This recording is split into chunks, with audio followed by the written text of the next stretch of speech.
Sports betting brother, and hey, bring it up, and thanks for stopping by. My name is Boyd. I'm a sports betting market analyst with OddsJam.com. We teach you how to bet like a pro. Today's topic is, as a beginner, what sports should I start with? What sports, where's the areas I should focus on to find the best value, the best bets, and the quickest path to profit? And I've got a lot of good information for you. I got a lot of years, a lot of information I want to share with you to help give you some ideas and sort of a path to do that. So let's take a look. All right, guys, before we get into the best bet types for beginners, say that fast, I want to talk about the opportunity to sign up and save a little bit of money at OddsJam. If you're a new user and you haven't gotten signed up, please do so. You can save 20% off your first 2 months by using Boyd20, BOYD20.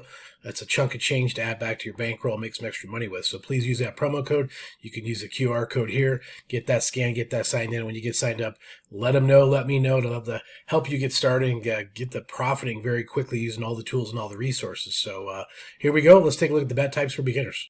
So here we go with the best bet types for beginners. And first of all, I think we'll start right off the point of all this is as a beginner sports bettor, you're looking for an edge. You're looking for value.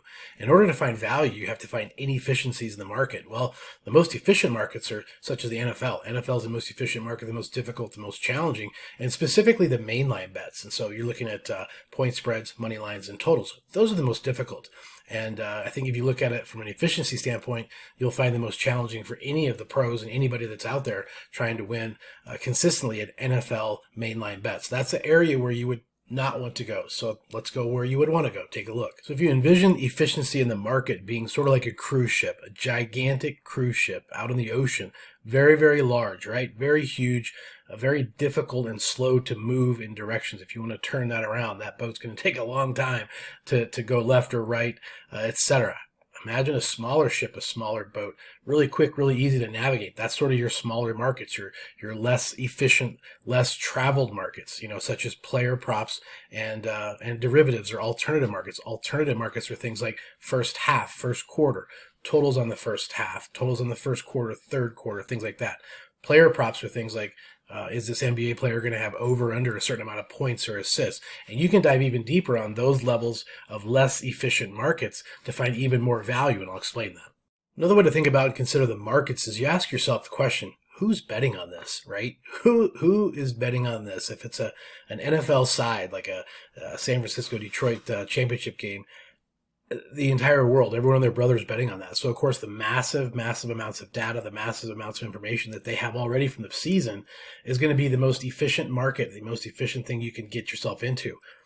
Don't go that direction. On the other side of things, if you have Idaho State and Eastern Washington playing college basketball and the market moves, you ask yourself, who's betting on that, right? If you ask yourself, who's betting on the Nick Claxton under assists in an NBA game, who's betting on that? Not a lot of people. So you can ask yourself that question, who's betting on it, and who and how is the market going to move? Why would the market move a particular direction? So that can really help you determine the market value and so identify some good prices when those inefficient markets show themselves, which they do daily and all the time. I'll show you here at OddsJam. Let's take a look. All right, guys, so here we are at the positive expected value page of OddsJam. On the left-hand side, you'll see a percent edge, a market edge. And so, for example, 4.64% is outstanding. That's awesome. That is really nice and high relative to the edge in pricing you can get from the no-vig odds. This no-vig is basically a price without the commissions or the cost built in by the sportsbooks. So really, you're getting this below cost, so to speak, at Bet Rivers under 5.5 goals. You can see here,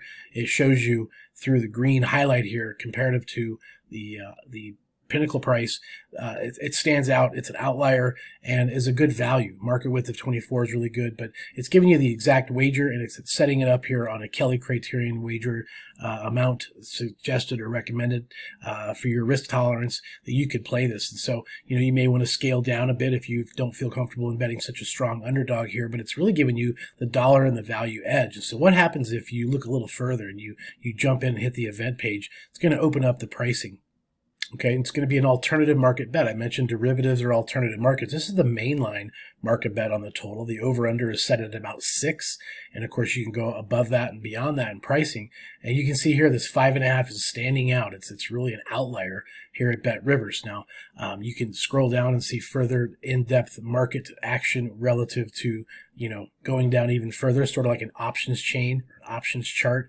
And again, if you went even under 5 plus 275, so you're getting that comparatively with with a pretty sharp book like Caesars at plus 213. So that's a good buy and a good value. That's giving you the edge. That's giving you the value edge that you're going to profit with and make money as a sports bettor. So that's an alternative market, a derivative market from the mainline market. And that's what I'm talking about. There's where your opportunities lie, as opposed to the mainline bets, which again would be a little bit more efficient and a little bit more in depth than just the mainline. So it's something to be really aware of comparative to the market makers like Pinnacle, a little bit of Caesars mixed in here, and you're getting a good value based on even better than the OddsJam perfect line at plus 108. So that's how you identify, that's how you find, that's how you use and manage this to get as many of these bets in per day as you can to provide the biggest edge and the biggest mathematical value.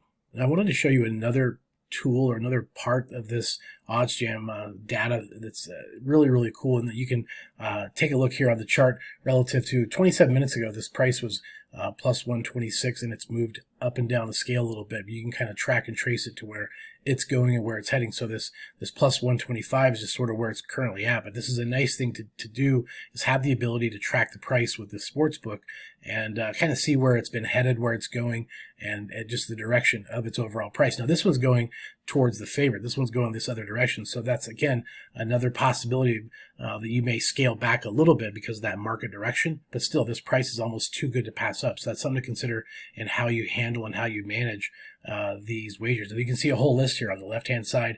More edges, 3.5, 4% edges.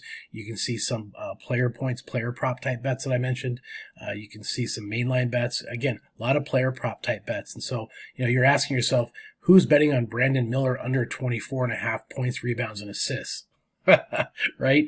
Caesars is a pretty sharp book, but you can, take all this to heart on how you structure your settings and how you structure your bet sizes and just, how you go about placing your wagers relative to finding value using the tools. This is sort of beating the sports books at their own game. It's flipping the script on the sports books. And by knowing the markets, by knowing the alternative markets, the player prop type bets, again, you can go in here and find out why the market price is at a certain level, kind of the direction of the price, and why this would be a good value. So here we are, Pinnacle minus 103.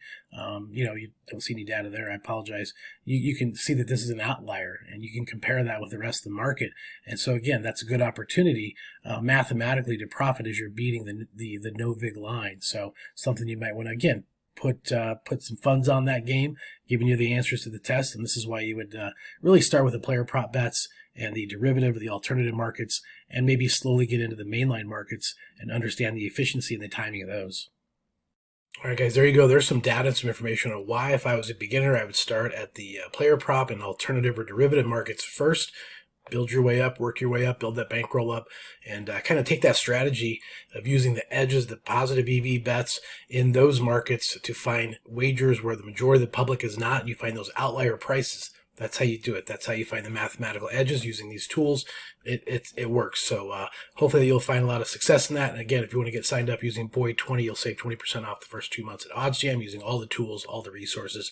And as always, if you have any questions here for Bet School, let me know down below and get back to you on those. And as well, make sure you join up with the OddsJam community here at the YouTube channel. And as always, let's go make some mathematical money.